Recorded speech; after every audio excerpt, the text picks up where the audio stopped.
आयुष्मान बाबा की, आयुष्मान बाबा की, आयुष्मान बाबा की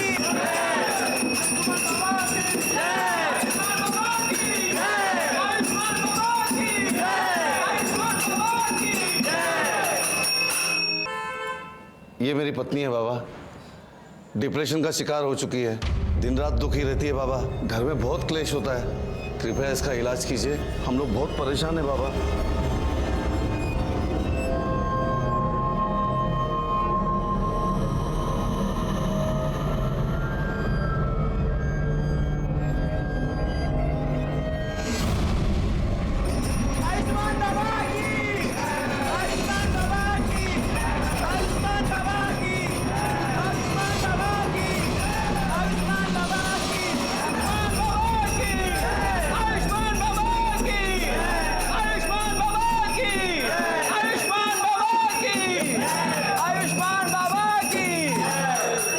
जा, ले जा अपनी पत्नी को घर, शीघ्र ही वह ठीक हो जाएगी। बाबा की जय हो, बाबा की जय हो। आओ भक्तों, बाबा का आशीर्वाद ले लो।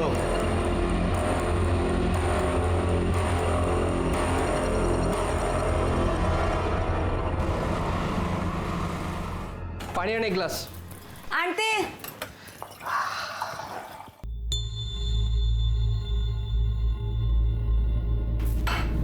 ये ले, घर खर्च के लिए। अब देख क्या रही है, पगार हुआ यार। मुझे नहीं चाहिए तेरे पाप की कमाई। क्या बोलिस? पाप की कमाई? ये मेरी मेहनत का पैसा है। मेहनत का पैसा? हाँ, ये मेहनत का पैसा है तेरा या तेरे उस ढोंगी कमीने बाबा की पाप की कमाई है? ये बाबा को कुछ मत बोला, देख दांत तोड़ दूंगा मैं तेरे। तू भूल गया उसका क्या किया था? वो बाबा जो भक्ति के नाम पे दूसरी औरतों की चुम्मा चाटी करता है। देख, मुझे तेरा नहीं पता, पर मुझे बहुत शर्म आती है इस पाप की कमाई खाने में। चल तेरी तो मैं।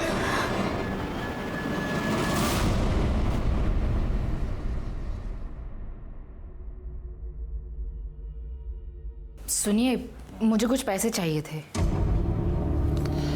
देखो साक्षी, तुम्हें अच्छी तरह से पता है मुझे इस तरह के ढोंगी बाबा और उनके चमत्कार पे बिल्कुल विश्वास नहीं है, और ऐसे काम के लिए मैं तुम्हें 1 रुपया भी नहीं दे सकता हूँ। तुम्हें हो या ना हो, पर मुझे है, और ये सब मैं रिया के लिए तो कर रही हूँ ना। देखो साक्षी, मेरी प्यारी रिया को ठीक करने के लिए किसी ढोंगी बाबा की कोई जरूरत नहीं है, और खबरदार तुम इसे किसी के पास लेकर गई ऐसे बाबा के पास।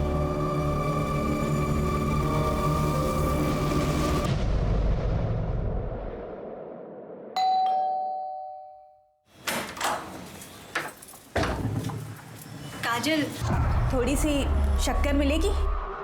वाटी अनलेस? हाँ, वाटी।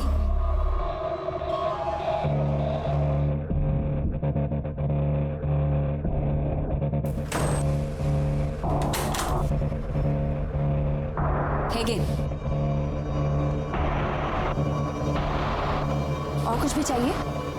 Thank you.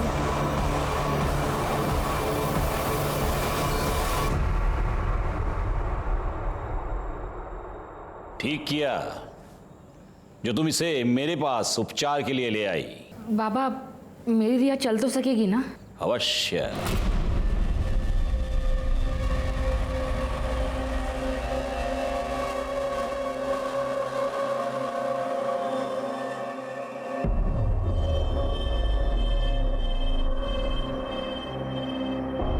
ले, ये तेल है, प्रतिदिन 3 प्रहर इस तेल से तेरी बच्ची के पैरों पर मालिश करना। भगवान की कृपा रही, ये बच्ची चलने तो क्या, दौड़ने लगेगी। सच बाबा? सुना रिया, तू चलने लगेगी? अच्छा बाबा, प्रणाम।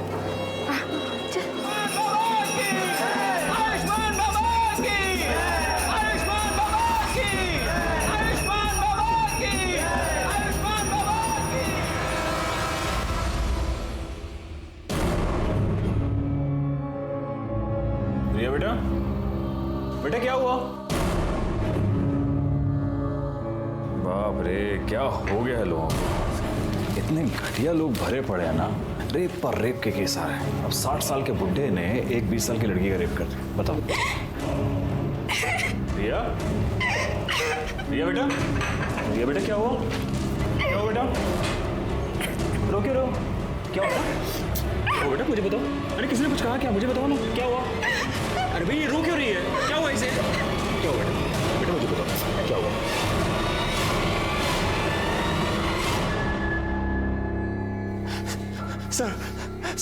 सर देखिए ना सर, मेरी बेटी के साथ क्या हो गया सर? सर मेरी बेटी के साथ सर रेप हो गया है सर। आप प्लीज बैठिए और मुझे शांति से बताइए कि एग्जैक्टली क्या। सर मेरे मना करने के बाद भी ना मेरी बीवी साक्षी सर मेरी बेटी को ना उस ढोंगी बाबा के पास लेके जाती थी सर 6 महीने। एक बात नहीं सुनी सर, मैंने इसको बोला भी था सर। अरे एक मिनट, ये सब यहाँ नहीं चलेगा, ये पुलिस स्टेशन है। आप बैठिए प्लीज।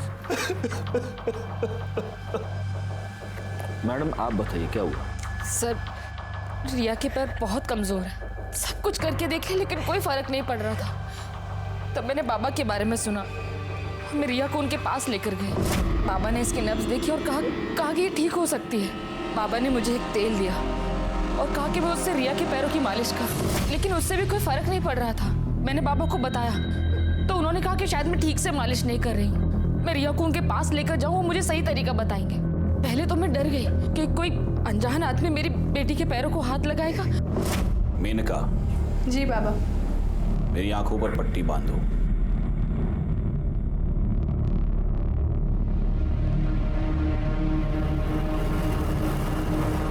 उसके बाद मुझे विश्वास हो गया कि बाबा ढोंगी नहीं है।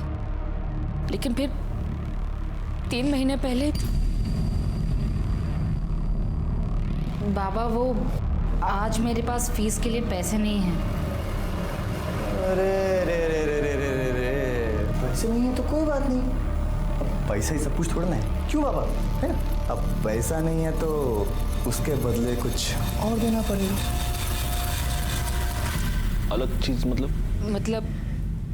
उसके बाद मैं तेल लेने के लिए अकेले आश्रम गई।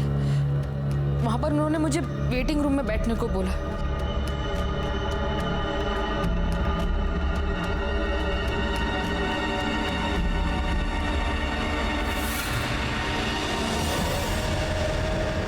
कौन था वो आदमी? पता नहीं सर, लेकिन जब होश आया तो देखा कि मेरे कपड़े मेरे साथ भी रेप हुआ था। उसके बाद 2 बार और ऐसा हुआ। 3 बार तेरे साथ रेप हुआ, तूने मुझे बताया तक नहीं? तुझे मजा आ रहा था रेप करने में, और मेरी बेटी को लेकर उस ढोंगी बाबा के पास। तुझे कितनी बार बोला था? तुझे कितनी बार बोला इसको मत लेके जाओ? 1 मिनट, अभी आप बैठेंगे प्लीज, वरना मुझे आपको बाहर निकालना पड़ेगा। रिया में इंप्रूवमेंट दिख रही थी। अगर मैं तुम्हें बताती तो तुम ट्रीटमेंट रुकवा देते, इसलिए मैंने नहीं बताया। लेकिन फिर 4 दिन पहले 13 तारीख को मैं रिया को लेकर आश्रम गई। आर्यमान ने हमें कहा कि हम वेटिंग रूम में वेट करें। बाबा बाहर गए, उनके शिष्य ने हमें एक शरबत पिलाया, जिसे पी के हम दोनों बेहोश हो गए। लेकिन बेहोश होने से पहले मुझे याद, आर्यमान मुस्कुरा रहा था। मुझे लगा कि फिर से, लेकिन जब मुझे होश आया तो मेरे साथ कुछ भी नहीं हुआ था। लेकिन रिया वहां से गायब थी।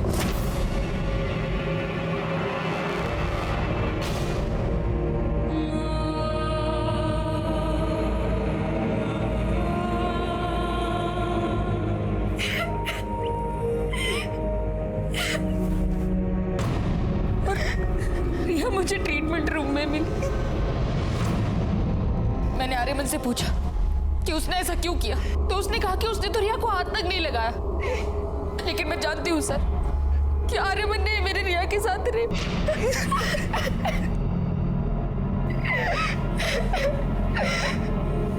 बेटा, क्या तुमने उस आदमी को देखा? वो आर्यमानी था?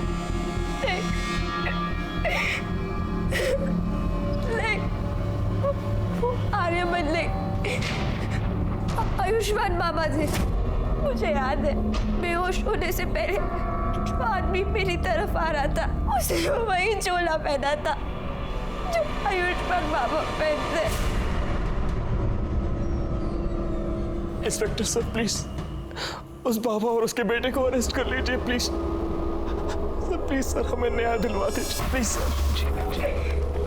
कामनी मैडम, बच्ची को मेडिकल एग्जामिनेशन के लिए ले जाइए, आप भी जा सकते हैं।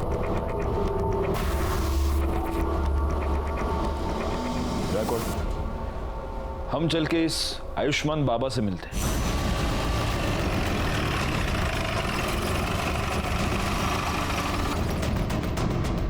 साक्षी हम पर ऐसे आरोप कैसे कर सकती है अपने बाबा के बारे में? देखिए, आपको जो कुछ भी कहना है पुलिस स्टेशन चलकर कहिए। चलिए। ए साहब, एक मिनट बेटा, ये कोई आम आदमी चलते फिरते आदमी नहीं है, बाबा है, आयुष्मान बाबा। और इनके भक्तों को पता चला ना कि आपने इनको ऐसे उंगली भी लगाई है, दंगे भड़क जाएंगे साहब, बता रहा हूँ। दंगे वंगे बाद में, सबसे पहले तो तेरे को उठा के अंदर डाल दूंगा। चल यार, ना चलिए चलिए, मैं कह रहा हूँ कर रही है। ये सत्य नहीं है। सभी भक्तों को वही शरबत ग्रहण के लिए दिया गया था। उनमें से किसी को कोई समस्या नहीं हुई। आप चाहे तो दूसरे भक्तों से पूछ सकते हैं। बाबा 13 तारीख को आश्रम में थे ही नहीं, वो एक भक्त के यहाँ आमंत्रित थे। मैं स्वयं पूरा दिन उनके साथ ही था। हम लोग शाम को आश्रम एक साथ ही लौटे थे। सर, मैं तो ज़्यादातर अकाउंट केबिन में ही रहता हूँ, तो बाहर क्या चलता है क्या नहीं चलता मेरे को नहीं मालूम। सच है, भगवान भी इंसान को नहीं पहचान सकता। मैंने साक्षी और उसकी बेटी को बहुत सहायता की थी, फिर भी न जाने क्यों उसने मुझ पर ऐसे घृणित आरोप क्यों लगाए।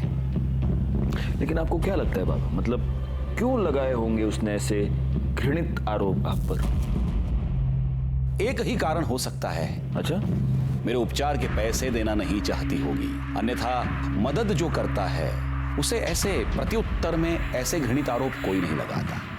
लेकिन उसकी चूक हो गई, वो चूक गई।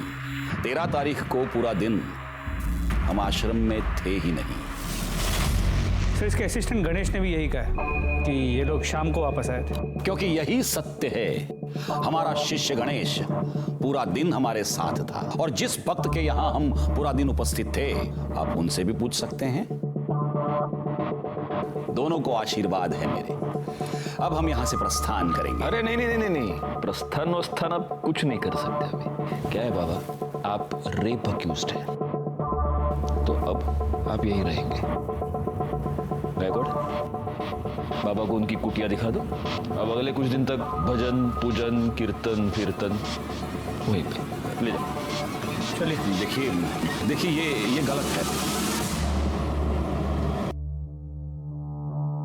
लड़की के कंप्लेन के बाद आयुष्मान बाबा को पुलिस ने रेप के केस में अरेस्ट कर लिया है। अभी भी तुझे लगता है कि तेरा बाबा ढोंगी नहीं है? काजल चुप बैठ। मैं बाबा को बहुत पहले से जानता हूँ, वो ऐसा कर ही नहीं सकते। और अगर रेप हुआ भी है ना, तो बाबा ने नहीं किया है, वो उस कमीने आर्यमान ने किया है, क्योंकि वो आर्यमान एक नंबर का। अच्छा, तो फिर पुलिस ने तेरे बाबा को क्यों पकड़ा? हाँ, संभल के रहे, हाँ संभल के रहे, कहीं बाबा तुझे भी अरेस्ट ना करवा दे। सर, ये रही रिया की मेडिकल रिपोर्ट। इस रिपोर्ट के मुताबिक रिया की बॉडी पर कोई सीमन नहीं मिला है। ये तो एक्सपेक्टेड ही था। 4 दिन बाद वो लोग कंप्लेंट लिखवाने आए थे, 4 दिन बाद हमें क्या मिले? सर, एक बात और, रिया की मेडिकल रिपोर्ट से पता चला है कि उसके साथ सेक्स हुआ है, वो वर्जिन नहीं है। नहीं, लेकिन कमली मैडम, ये बात लेकर हम कोर्ट में नहीं जा सकते। बाबा का वकील पहली हियरिंग में ये साबित कर देगा कि रिया खुद सेक्सुअली एक्टिव थी, और अब उसके माँ बाप बाबा को फंसाने के लिए ये सब चाल चल रहे हैं। नहीं, हमें कोई ऐसा पुख्ता सबूत चाहिए जिससे हम ये साबित कर पाए कि रेप बाबा ने किया है।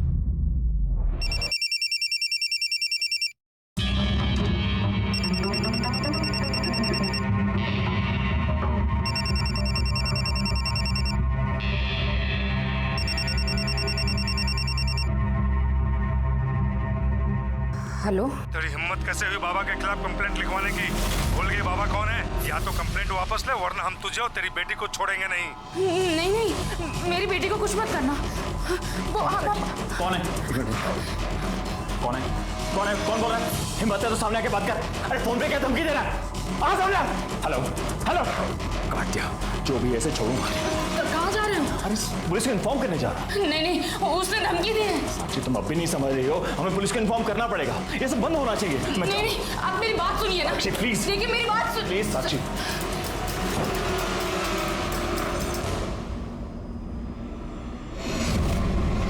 कुत्ते, पहले मेरी बीवी और बेटी के साथ रेप करता है और फिर बाद में धमकी भरे फोन करवाता है। तू सोचता मैं डर जाऊंगा? छोड़ूंगा नहीं तुझे साले। क्या चल रहा है? क्या कर रहे हैं? सर देखिए ना सर, मेरी बीवी के फोन पर सर किसी प्राइवेट नंबर से धमकी भरे फोन आ रहे हैं सर। कह रहे कंप्लेंट वापस ले लो, नहीं तो आपकी बेटी और बीवी को। सर कुछ कीजिए सर। एक मिनट बैकवर्ड, ये नंबर नोट कर लो और ये नंबर ट्रेस करो, पता करो ये नंबर किसका है, कहाँ से आया है। आप प्लीज इनके साथ चलिए प्लीज। हाय रिया, भाई साहब आपने रिया को कहीं देखा क्या? नहीं। रिया को कहीं देखा क्या? नहीं। वॉचमैन भैया, रिया को कहीं देखा क्या? साक्षी क्या हुआ? भाभी वो रिया ना नीचे वॉक करने के लिए आई थी। मैंने पूरा कंपाउंड देख लिया, कहीं मिल नहीं रही है। अरे इधर ही किधर होगी ना। क्या हुआ साक्षी, इतना घबराई हो क्यों? रिया कहीं मिल नहीं रही है प्रेमी। उसने उसे किडनैप कर लिया। उसने कहा था कि वो हम लोगों को नहीं छोड़ेगा। और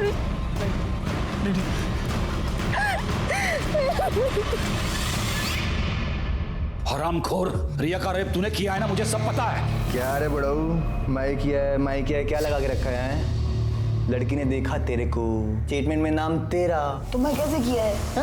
और वैसे भी वो जो तू आशीर्वाद के नाम पे वो जो चोला डाल के जो चुम्मा चाटी करता है, तो ठगी कौन तू?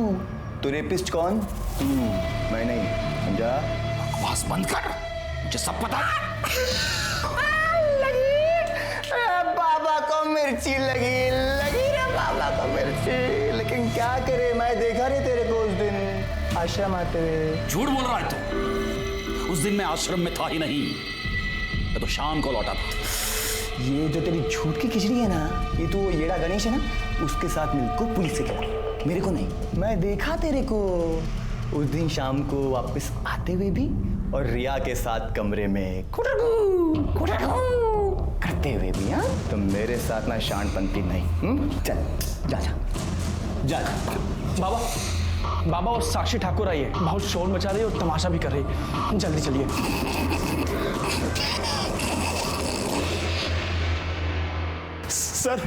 सर हमारी बेटी रिया गायब हो गई है सर उसे बचा लीजिए सर, उन्हीं लोगों ने सर किया है ये सब।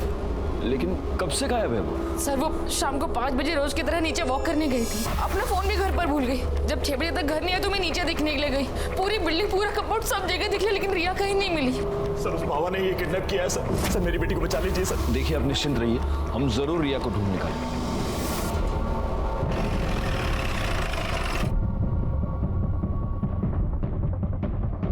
सर बॉडी को सबसे पहले इन औरतों ने देखा। ये सुबह यहाँ कपड़े धोने आई थी तो इन्होंने बॉडी को देखा। सर बॉडी पे कई जगह खरोच के निशान हैं और ये देखिए गर्दन पे जो मार्क है उसे देखकर तो यही लग रहा है कि मौत गला घुटने से हुई। एक मिनट पूरा चेहरा टर्न करना। सर तो रिया ठाकुर है। देखिए आसपास जरा चेक कीजिए, कोई क्लू मिलता है क्या? सर ये तो बैसाखी मुझे वहां पे मिली। काम है मैडम। सर फॉरेंसिक टीम को बुलाइए और बॉडी को पोस्टमार्टम के लिए भेज दीजिए। Okay sir. अब इस बाबा का टाइम आ गया है।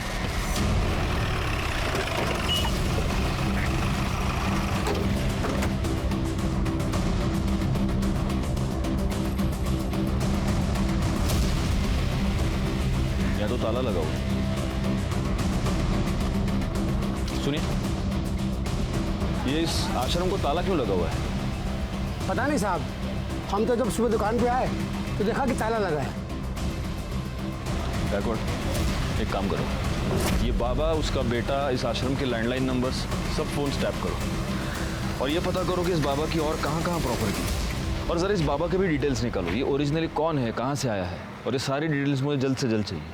सर पुलिस ने लड़के की पहचान रिया ठाकुर के नाम से की है। ये वही रिया ठाकुर है जिसने आयुष्मान बाबा पर बलात्कार का इल्जाम लगाया था। याद है ना तुम्हें? इसी बाबा ने तुम्हारे सामने मुझे किस किया था। तब तुम ऐसे ही बस मुंह खोलकर उसे देख रहे थे।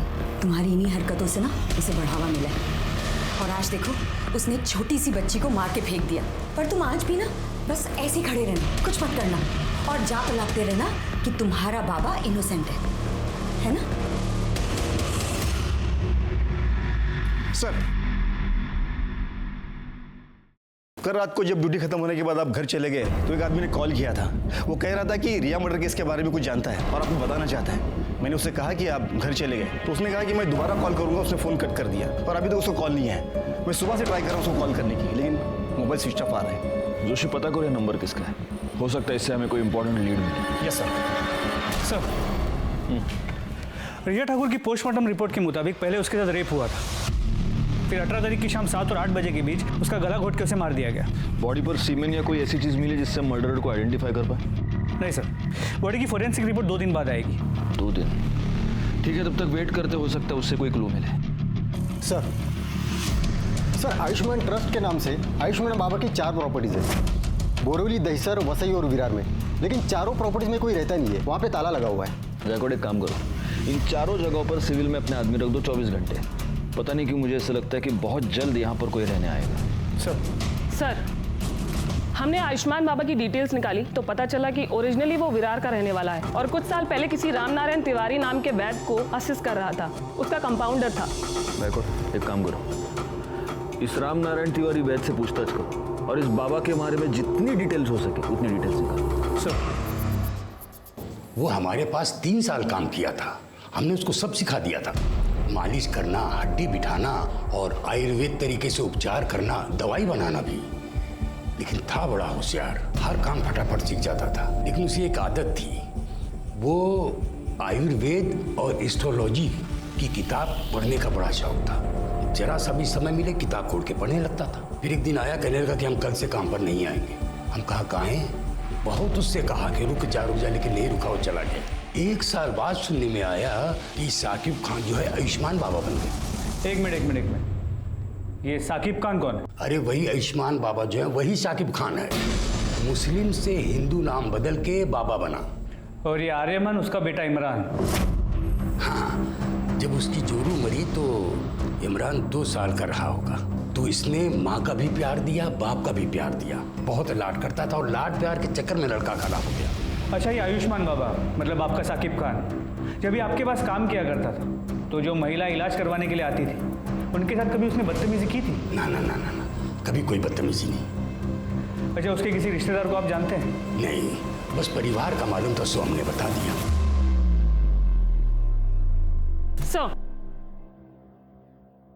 साक्षी ठाकुर को जिस प्राइवेट नंबर से थर्ड कॉल आ रहे हैं वो पिछले 24 घंटे में अलग अलग लोकेशन पर ऑन ऑफ हो रहा है।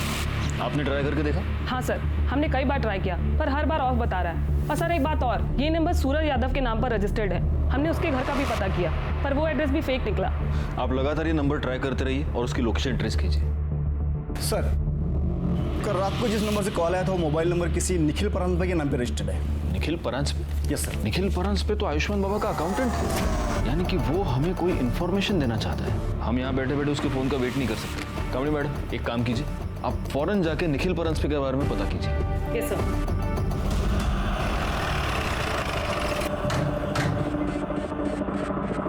क्या आप बता सकती हैं कि काजल और निखिल कहाँ गए हैं? हाँ मैडम, कल शाम को करीब 8 बजे मैंने काजल और निखिल दोनों को एक साथ जाते देखा। मैं तो खुद हैरान थी कि दोनों एक साथ कहाँ जा रहे हैं। मतलब 24 घंटे लड़ाई झगड़ा करते रहते हैं। किस बात पे? अब ये तो नहीं पता मैडम। एक बार मैंने काजल से पूछने की कोशिश की थी तो उसने मुझे कुछ नहीं बताया, लेकिन हाँ, उसका वो हीरो है ना, उसको जरूर बताया होगा। हीरो? कौन हीरो? अब ये तो ज़्यादा तो मुझे कुछ नहीं पता, लेकिन हाँ, कुछ हफ्तों पहले जब मैं मार्केट से घर वापस आ रही थी तब मैंने देखा कि वो काजल का बॉयफ्रेंड था। अब ये सब तो मुझे नहीं पता, लेकिन हाँ, वो तभी आता था जब निखिल घर पर नहीं रहता था। कुछ दिनों पहले मैं काजल के घर शक्कर लेने आई थी, तब मैंने उसे बैठा देखा था। पहचान सकती हो कौन है वो? स्केच बनवा सकती हो? वो तो मैं नहीं बता सकती क्योंकि मैंने उसे सिर्फ 2 बार देखा है और वो भी पीछे से। निखिल और काजल का फ़ोन नंबर और फोटो तो होगा ही आपके पास? जी।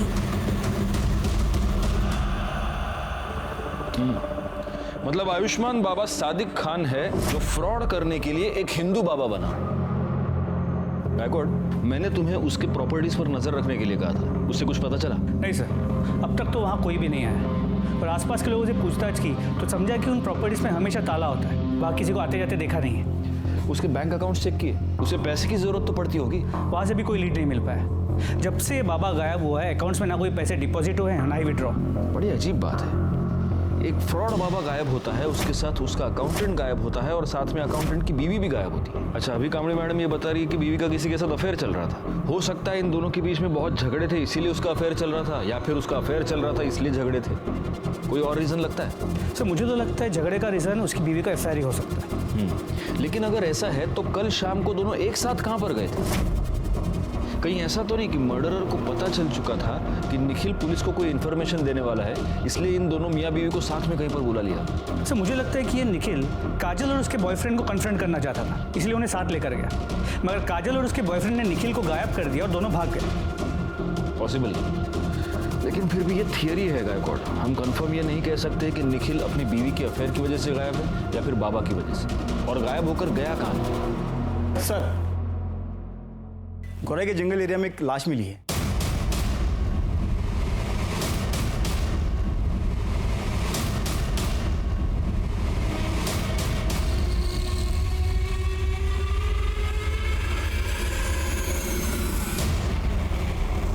सर, ये बॉडी तो काजल ब्रांच पे की है। व्हाट? Yes sir. सर, जिस तरह साड़ी को लपेटा गया है उसे देखकर तो यही लग रहा है कि मर्डर से पहले रेप हुआ है। जरा ठीक से चेक कीजिए। Yes sir.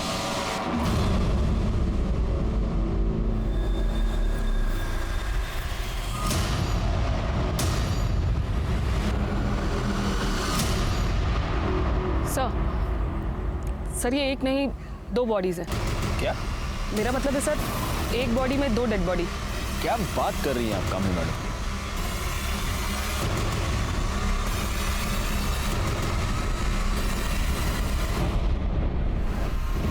बॉडी का निचला हिस्सा किसी आदमी का है और ऊपर इंतजाम कीजिए और फॉरेंसिक टीम को बुला लीजिए। Yes sir. पता कैसे चलेगा कि ये बॉडी का निचला हिस्सा किसका है? सर एक आइडिया है। काजल के नेबर्स ने कहा था कि उन्हें यहाँ 1 साल हो गया है। हो सकता है इस बीच वो कभी बीमार पड़े और कभी अपना ब्लड टेस्ट किया, तो आसपास के लैब से कुछ इन्फॉर्मेशन मिल सकती है। मतलब ब्लड ग्रुप से? जी सर। Good idea. एक काम करो, उनके घर के आसपास जितने भी पैथोलॉजी लैब्स है वहाँ पर पता करो इमीडिएटली। सर, पैथोलॉजी लैब से मिली रिपोर्ट और पोस्टमार्टम रिपोर्ट में जो ब्लड ग्रुप आया है उससे ये साफ होता है कि लोअर बॉडी निखिल परंज पे की है। नहीं, लेकिन अगर निखिल परंज पे और काजल के बॉयफ्रेंड का ब्लड ग्रुप सेम हुआ तो?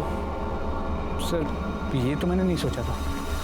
पोस्टमार्टम रिपोर्ट के मुताबिक काजल का मर्डर 19 मई को रात 9 से 10 के बीच हुआ है और मृणाल ने हमें बताया कि उसने उन दोनों को 8 बजे घर से निकलते हुए देखा। मतलब निखिल ने यहाँ फोन करने के तुरंत बाद।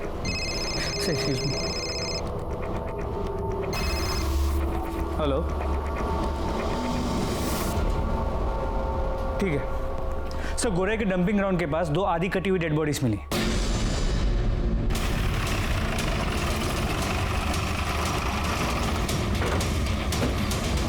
साहब, मैंने ही आपको फ़ोन किया था।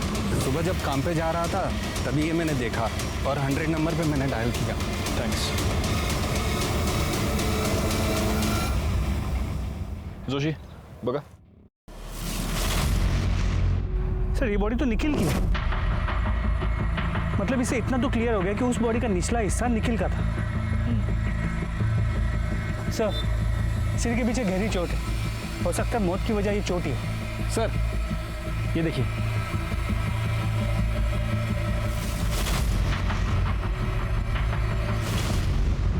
गायकवाड़, अपनी फॉरेंसिक टीम को बुलाओ और उनसे कहना कि इस बार मुझे रिपोर्ट जल्द से जल्द चाहिए। सर।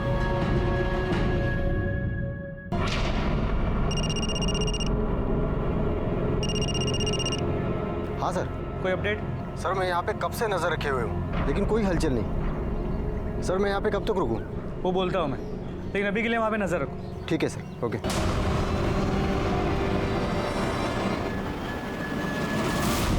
हे शिंदे ना गायकवाड, आयुष्मान बाबा त्याच्या मुलाबद्दल काय कळलं का? नाही सर, पण लवकरच समजेल। और सर ये निखिल की पोस्टमार्टम रिपोर्ट, इसके मुताबिक उसकी मौत 19 मई की रात 9 और 10 के बीच हुई है और मौत की वजह सर पे रॉड जैसी किसी चीज से वार किया जाना है। इसका मतलब सिर्फ घर से निकलते वक्त ही नहीं बल्कि मर्डर के वक्त भी ये दोनों मियाँ बीवी एक दूसरे के साथ ही। गायकवाड, एक काम करो, हमें जहाँ पर ये दोनों सिली हुई बॉडीज मिली पता करो कि मर्डर के टाइम पे वहाँ आसपास कितने मोबाइल नंबर देखते थे और उन नंबर्स को बाबा, उसके बेटे और बाकी के असिस्टेंट के नंबर के साथ मैच करके देखो। सर ये रहे काजल के कॉल रिकॉर्ड्स। इस कॉल रिकॉर्ड के मुताबिक काजल के कॉल्स की ड्यूरेशन 1 से 1.5 मिनट की थी, सिवाय एक नंबर को छोड़ के। खोपली में एक नंबर है, 3 हफ्ते पहले काजल ने उस पर 20 मिनट तक बात की थी। किसका नंबर है? काजल की माँ मुक्ता।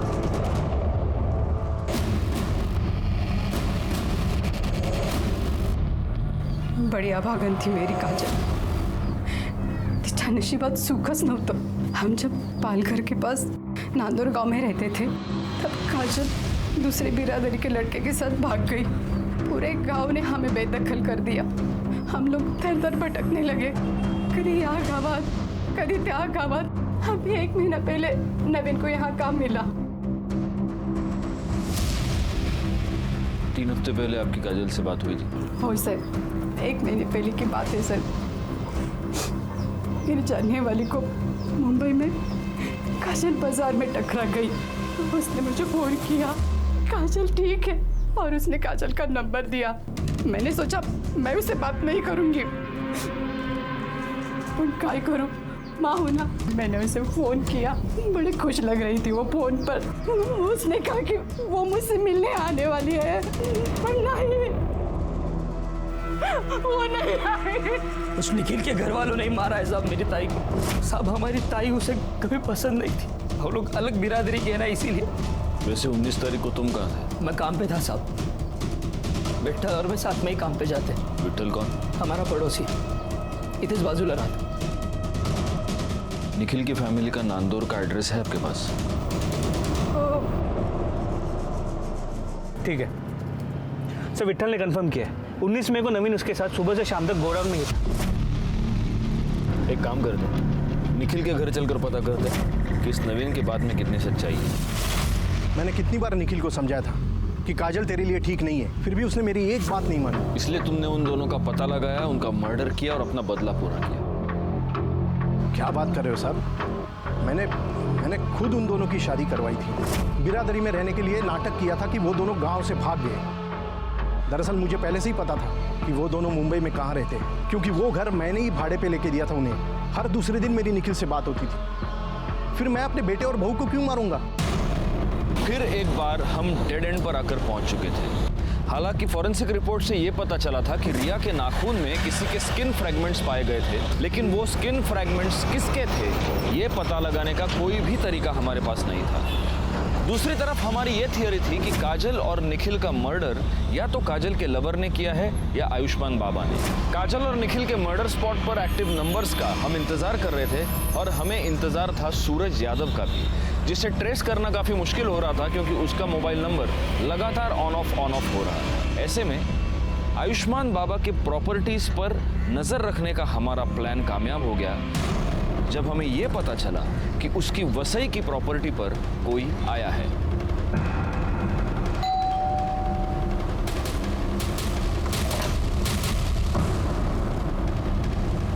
जी, आपका नाम? माजिद खान। सादिक खान को जानते हैं? हाँ, वो हमारे फूफी के लड़के हैं, हमारे बड़े भाईजान हैं। बड़े ताज्जुब की बात है माजिद साहब, आपकी आवाज़ आपके फूफी के लड़के से बहुत मिलती जुलती है।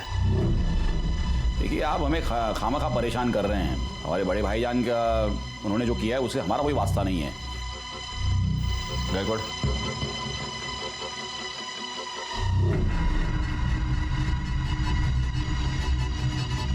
बड़े ताज्जुब की बात है। सिर्फ आवाज ही नहीं, आपके हाथ पर चोट का निशान भी आपके फूफी के लड़के से मिलता जुलता है। सुनिए, मेरी बात सुनिए। आयुष्मान बाबा, अब तेरे आशीर्वाद देने के दिन खत्म हो गए, अब हम तुझे आशीर्वाद देंगे। सर, मुसलमान होके मैं आयुर्वेद या ज्योतिष का धंधा नहीं कर सकता, इसलिए फिर सादिक खान से मैं आयुष्मान बाबा बन गया। सर, मुझे बहुत जल्दी फेमस होना था, बहुत जल्दी बहुत सारे पैसे कमाने थे, इसीलिए वो लिप किस वाला आइडिया लगाया। साक्षी और रिया के अलावा और कितनी औरतों का रेप किया है? नहीं सर, मैंने किसी का रेप नहीं किया है सर। ना मैंने ना मेरे बेटे ने सर किसी का बेजा फायदा नहीं उठाया है। मानता हूँ सर कि वो बदजबान है, थोड़ा सा बेकाबू हो गया है, लेकिन सर वो ऐसा कुछ करेगा, किसी को इस तरह नुकसान पहुंचाएगा, ये मैं नहीं मानता। वो बेकाबू हो गया या तूने होने दिया? सर, शुरू में मैंने उसे काबू में करने की कोशिश की, लेकिन इसको मशवरा देना सिखाऊं कैसे? नहीं। आज के बाद अगर मेरे को मशवरा दिया ना जबरन, तो साले पूरी दुनिया को बता देगा मैं कि तू कोई बाबा बाबा नहीं है रे, तू मुसलमान है क्या? हाँ चल चल बच्चे से लेके। अरे ऐश करने की, अरे चल जा खड़ा हो। लाता। अच्छा ये बता, निखिल के साथ तूने क्या किया? निखिल के साथ? सर उसके साथ मैं क्यों कुछ करूंगा? क्योंकि तुझे ये पता चल चुका था कि रिया मर्डर केस में निखिल हमें कोई इन्फॉर्मेशन देने वाला था। नहीं सर, मुझे इसके बारे में कुछ नहीं पता है, बल्कि मैं तो उसे नौकरी पर भी नहीं रखने वाला था जिस दिन से मैंने काजल के बारे में सुना है। मतलब सर वो काजल को भगाकर शादी करके मेरे पास आया था मुंबई। काजल को मेरे पास इसलिए लाया था कि ताकि मैं उसको आशीर्वाद दूं, और फिर मेरे पास नौकरी मांगने लगा, और उस वक्त मेरे पास एक अकाउंटेंट की जॉब खाली थी, तो मैंने कहा था उसे कि मैं उसे नौकरी दूंगा। तो ठीक है, कल से तुम यहां नौकरी पे आ जाना।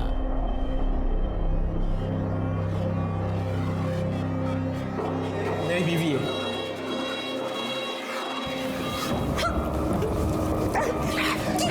आर्यमन, ये क्या बदतमीजी है? ये क्या कर रहे हो तुम? क्यों चिल्ला रहा है? आशीर्वाद तो दिया है जैसे तू देता है। निखिल, रिया और काजल तीनों का मर्डर हुआ है। बता इसमें से कौन सा खून तूने किया, कौन सा तेरे बेटे ने किया, या दोनों ने मिलके किए तीनों खून? नहीं सर, हमने किसी का खून नहीं किया, सच कह रहा हूँ सर। अगर मर्डर नहीं किया तो भाग क्यों गया था? रिया के बारे में सुन के डर गए थे हम लोग। बेटा कहाँ है तेरा? कहाँ छुपा के रखा है उसको? जिस दिन से आश्रम से भागा उस दिन से वो गायब है सर।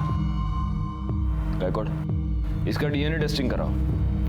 रिया के नाखून में जो स्किन का फ्रैगमेंट मिला उससे मैच करके देखो। आयुष्मान बाबा आखिर तक यही कहता रहा कि वो निर्दोष है, और हमारे पास भी उसके खिलाफ कोई भी पुख्ता सबूत नहीं था। हम उसके डीएनए टेस्ट के रिजल्ट का इंतजार कर रहे थे। आर्यमान अभी तक गायब था। ऐसे में हमारे पास उन फोन नंबर्स की लिस्ट आई जो 19 मई को रात 9 से 10 के बीच निखिल और काजल के मर्डर स्पॉट पे एक्टिव थे। वो 3 नंबर्स थे, और उन 3 नंबर्स में से एक नंबर के बारे में हमें पहले से ही पता था।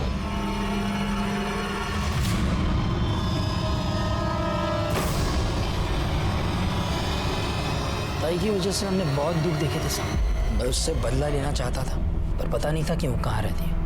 फिर पता चला कि आई को उसका फोन नंबर मिला है। तो तू पहली बार में ही कामयाब हो गया। तूने काजल को फोन करके गोराई बुलाया और वहां पे तूने उसको मार दिया। नहीं साहब, पहले मैं उसके घर गया था उसको मारने के लिए, लेकिन तब उसकी पड़ोसी ने मुझे देख लिया। दूसरी बार अखबार वाला पैसे लेने आया था। तो वो तू था जिसको मृणाल ने देखा था? मैंने सोचा कि ताई को किसी ऐसी जगह ले जाके मारना होगा जहाँ मुझे कोई देख नहीं पाए। हाँ बोलो नमीन। वो कुछ काम से मैं मुंबई आया था, तो आपसे कुछ जरूरी बात करनी है, मिलना था। अरे पर ताई, मैं वो सब आपको मिल के बताता हूँ। आप एक काम कीजिए, आप मुझे गुराई के पास आके मिलिए। अच्छा ठीक है, मैं आती है। क्या हो गया, यहाँ क्यों बुलाया? घर आ जाता ना। छोड़ूंगा नहीं। छोड़ उसे। मैंने तुझे कहा था इसे सुनसान जगह पे बुलाया, जरूर कुछ गड़बड़ है। सब उसके बाद मैं घर जाके विट्ठल को मना लिया, ताकि कल को अगर पुलिस पूछे तो उनसे झूठ कहे कि मैं दिन भर उनके साथ था। लेकिन तू अपने मोबाइल को नहीं मना पाया, और तेरी मोबाइल लोकेशन ने तुझे फंसा दिया।